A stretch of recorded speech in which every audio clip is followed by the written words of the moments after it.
ಗೃಹಿಣಿಯಾಗಿ, ಉದ್ಯಮಿಯಾಗಿ, ಲೇಖಕಿಯಾಗಿ, ಜೊತೆಗೆ ಎಲ್ಲಕ್ಕಿಂತ ಮಿಗಿಲಾಗಿ ಸಮಾಜ ಸೇವಕಿಯಾಗಿ ಇವರ ಕಾರ್ಯಚಟುವಟಿಕೆಗಳು ಎಂತಹವರನ್ನು ಬೆರಗುಗೊಳಿಸುವಂತಹವು. ಹೀಗಾಗಿಯೇ ಇಂದು ಇವರು ಜನಪ್ರಿಯತೆಯ ತುತ್ತ ತುದಿಯಲ್ಲಿದ್ದಾರೆ. ಇವರು ಮತ್ಯಾರೂ ಅಲ್ಲ, ಇನ್ಫೋಸಿಸ್ ಫೌಂಡೇಶನ್ನ ಅಧ್ಯಕ್ಷೆ ಸುಧಾಮೂರ್ತಿ. ಸೇವೆ ಎಂದರೆ ತನ್ನನ್ನು ಪರರ ಹಿತಕ್ಕಾಗಿ ಅರ್ಪಿಸಿಕೊಳ್ಳುವುದು, ಸಮಾಜದ ಹಿತಕ್ಕಾಗಿ. ಅಂದರೆ ಅದರಲ್ಲಿ ನಮ್ಮ ಬಂಧುಗಳಿಗೆ, ನಮ್ಮ ಮನೆಯವರಿಗೆ ಮಾಡಿರುವುದು ಸೇವೆಯಲ್ಲ, ಅದು ನಮ್ಮ ಜೀವನದ ಒಂದು ಅಂಗ. ಆದರೆ ಸೇವೆ ಅನ್ನೋದು ನಮಗೆ ಸಂಬಂಧವಿಲ್ಲದ ಆತ್ಮ ಮತ್ತು ಕಷ್ಟದಲ್ಲಿರೋರಿಗೆ ಸಹಾಯ ಮಾಡೋದು ಅಂತ.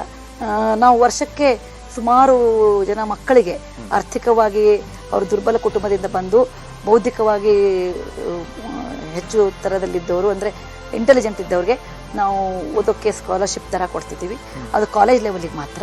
ಒಂದು ಗ್ರಂಥಾಲಯ ಇತ್ತು. ಬಹುಶಃ ನನ್ನ ಜೀವನದಲ್ಲಿ ನನ್ನ ಮನೆ ಆದಮೇಲೆ ನೆನಪಿರುವ ಮತ್ತೊಂದು ಕಟ್ಟಡ ಅಂದರೆ ಗ್ರಂಥಾಲಯನೇ. ಹೀಗಾಗಿ ನಮಗೆ ನಿಜವಾದ ಆಸ್ತಿ ಅಂದರೆ ಪುಸ್ತಕ. ದಾನವನ್ನು ಕೊಡುವಾಗ ಇದನ್ನು ಪಡೆದವರು ಒಂದು ಉಪಯುಕ್ತ ಮಾಡಿ ಒಂದು ಒಳ್ಳೆಯ ಸ್ಥಿತಿಗೆ ಹೋಗಲಿ ಅಂತ ನಾವು ಒಂದು ಪ್ರೀತಿಯಿಂದ ಮಾಡಬೇಕು, ಹೊರತು ಮನೆಯವ್ರಿಗೆ ಕೊಟ್ಟಿದ್ದು ದಾನ ಅಲ್ಲ, ಹೊರಗಿನವ್ರಿಗೆ ಕೊಡಬೇಕು. ನಮ್ಮ ದೇಶದ ಬಡ ಜನರು ಇವತ್ತಿಗೆ ಒಂದು ಟ್ರೀಟ್ಮೆಂಟ್ ತಗೊಳ್ಳೋಕ್ಕೆ ಜಾಗ ಅಂದರೆ ಅದು ಸರ್ಕಾರಿ ಆಸ್ಪತ್ರೆ ಅಂತ ನನಗೆ ಬಲವಾದ ನಂಬಿಕೆ ಇದೆ.